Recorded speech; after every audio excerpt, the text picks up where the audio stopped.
And now we want to get to today's important development involving one of America's most famous modern mysteries. What happened to Jimmy Hoffa?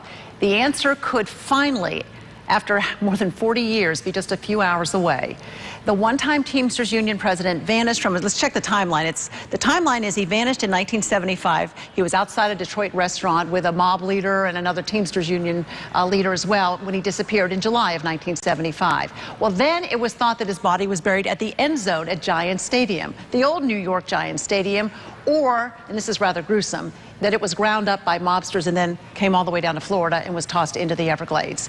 Other tips have led police agencies and the FBI to search 5 different locations across southern Michigan and southeastern Michigan mostly since 2003. Today, in Detroit, the suburb of Roseville, another search could finally solve the mystery. Kim Russell from our Scripps sister station in Detroit is joining us now with more on what we can expect today. I guess everyone there is really counting the hours, Kim. Good morning.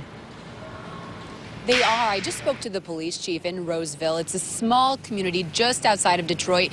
And he says at 10 o'clock today, they're going to drill into this driveway, a driveway on what before was a quiet residential street and now is the center of a decades-old long all-American mystery. So when they drill, what they're going to be doing is taking soil samples at the location of what police call an anomaly, something about the size of a body identified by radar when the driveway was scanned, and they're going to test those samples for evidence of human decomposition.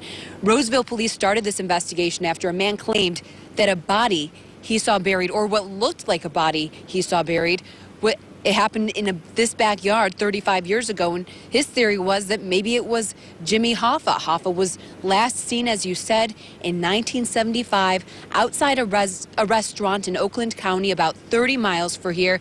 We tracked down the man who owned this home when Hoffa disappeared, and he says he is completely shocked by this turn of events because he says he didn't see anything suspicious, and that as a matter of fact, he had a new driveway when he moved in 73, and he never repaired it. So there are a lot of questions, but right now the whole nation, we have media here from around the country, all eyes are on this driveway waiting to see what is found, whether there is anyone underneath that driveway, be it Jimmy Hoffa or someone else. For now, I'm reporting live in Roseville just outside Detroit. Kim Russell, back to you.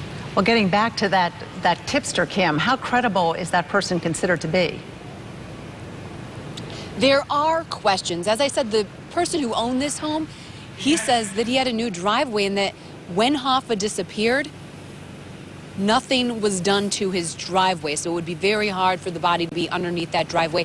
And police say there are questions about timing. Hoffa disappeared 37 years ago, and this man, he said he saw this activity 35 years ago. So police, they are very skeptical, but they do believe he's telling the truth, that at some point he saw what appeared to be a body buried underneath this driveway, and they have that anomaly, something the size of a body detected by radar. So they definitely want to find out what is underneath this driveway. All right, Kim, we're going to stay on top of this story throughout the day, and we know that we'll be going to you and talking to our sister station in Detroit and bring updates on all of the newscasts and any breaking developments, which would be online at WPTV.com. Thank you so much.